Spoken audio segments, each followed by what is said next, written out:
तो गुरुजी जब ज्ञानी थे तो गुरुजी एक बार बोले अपने शिष्य से कि कल तुम्हारी विदाई होने वाली है, बताओ तुमको क्या चाहिए।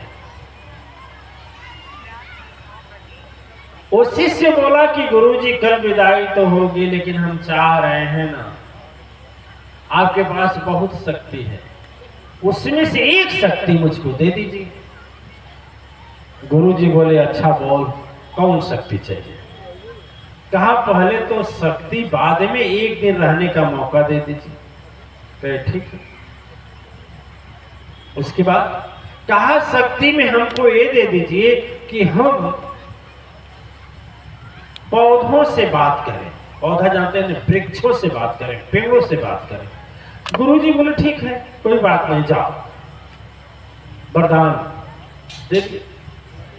वो लड़का गया और गया तो घूमते घूमते गया तो एक उपवन में ऐसा संजोग था कि दो पेड़ थे, एक फूल का था और एक कांटे का था। एक फूल का था, एक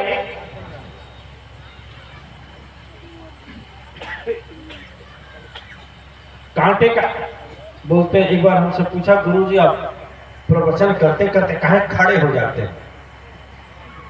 खड़े हो जाते हैं जो सोते हैं उसको जगाने के लिए, क्योंकि जयघोष का आज से कि पुराण में जयघोष सब प्रथम है, जागो जागो दुनिया वालों जगाने आया हूँ। मुझे भी डर लगता है, क्या पता वो लोग सोए हम भी यहाँ सो जाए। तो हो गई धर्म सभा, एक सोए, दो सोए, तीन सोए, चार सोए, सोते सोते सोते बस। इसलिए हम जगाने के लिए खड़े हो जाते हैं कि जब खड़े होकर देखेंगे ना कौन सो रहा है।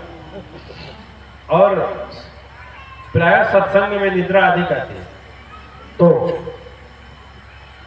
गया तो दो पेड़ था, एक पेड़ कांटे का था और एक के पेड़ फूल का था। दिमाग में बैठे, कांटा वाला अहंकार है, बोलिए, कांटा वाला अभिमान है, कांटा वाला घमंड है कि नहीं? यानी जब अहंकार पैदा होता है तो कांटे की तरह चुभता है, किसी को भी चुभता है। ठीक है, क्या है? अहंकार कांटे का। वहीं पर फूल भी खिला था, मगन था। आप हमें बताइए, यदि कांटा या फूल दोनों पास में हो तो आप जाकर किसको तोड़ेंगे? कांटा को तोड़ेंगे, फूल को तोड़ेंगे? ईमानदारी बोलिए। फूल को। किसको तोड़ेंगे? फूल को। फिर वह लड़का उससे बात किया फूल से कि यह बताओ आपका जीवन तो कुछ नहीं है। बोला हाँ नहीं, क्योंकि कब आप तोड़ जाएं उसका ठिकाना है, कब आप तोड़ जाएं उसका ठिकाना है, आपका जीवन का कोई ठिकाना। कांटा तो आपसे अच्छा है, उसको कोई जल्दी तोड़ता नहीं, पास जाता नहीं। फूल बड़ा अच्छा उत्तर दिया। वह उत्तर आपको हम समझाएंगे नहीं, बल्कि आप लोग समझने का प्रयास करें। प्रयास का खुली बात है। फूल 5 चीज बताया। पहले यह बताया कि फूल जो मुझको तोड़ेगा, मेरा जीवन छोटा भले है लेकिन मुझे फेंकेगा नहीं। फेंकेगा नहीं। फूल तोड़ करके फेंकेगा नहीं, फूकेगा। इस तरह से प्रेम यदि आपके अंदर उपजता है तो दुनिया को कौन कहे, दुनिया बनाने वाला भी आपको नहीं फेंकेगा। पहली बात नोट करिएगा, नोट करिएगा दिमाग में।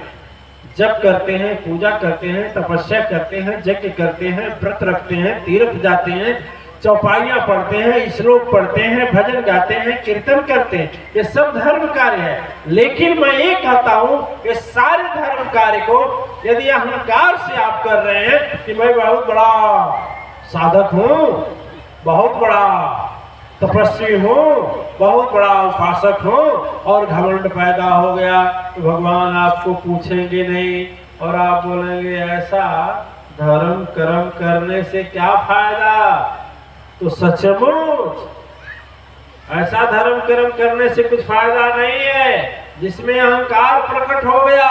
कितने लोग तो एहसान गिनाते हैं, अरे 2 दिन से तपस्या कर रहा हूं, 2 दिन हो गए, 2 बार 28 को गए। हमारे आश्रम पर हर 28 को क्या होता है, यज्ञ होता है, सत्संग होता है, नवरात्रि में 9 दिन 9 रात होता है। लोग बोलते हैं अरे गुरुजी 28 3 बार हो गया हमारा, जैसे लगता है कि सदगुरु पर एहसान कर रहे हैं। यह अहंकार बोलता है ना। देखिए फूल यह बोला कि मुझे जो तोड़ता है वो फेंकता नहीं है। ये भी हो सकता है कहीं गिर भी जाऊं और कोई भी यदि पाएगा तो मुझसे बच कर नहीं जाएगा बल्कि मुझसे सट कर जाएगा। बोले हैं कांटा कहीं गिरेगा तो आप उससे बचेंगे कि सटेंगे? सटेंगे। अरे तो छेद के पैर इस पार से उस पार हो जाएगा। जब चलना पड़ेगा डॉक्टरी में आराम से, ठीक है। और ये भी बोला यदि हम हो सकता है कहीं यदि पहुंच गए प्रभु के चरण में मंदिर में तो हमें वहां स्थान मिल जाएगा। मिलेगा कि नहीं मिलेगा? मिल जाएगा। पुजारी भी देगा, भगवान भी देंगे, सदगुरु के पास जाएगा तो सदगुरु भी हमको स्थान। अब बताइए, सोच रहे हैं लंबा जीवन है कांटे का, मैं मानता हूं, लेकिन वह हर जगह से उपेक्षित है। उसको कोई पूछने वाला नहीं है, उस पर विचार करने वाला नहीं है। और याद रखना कांटा हमेशा अहंकार होता है, वह कभी टिकता है। एक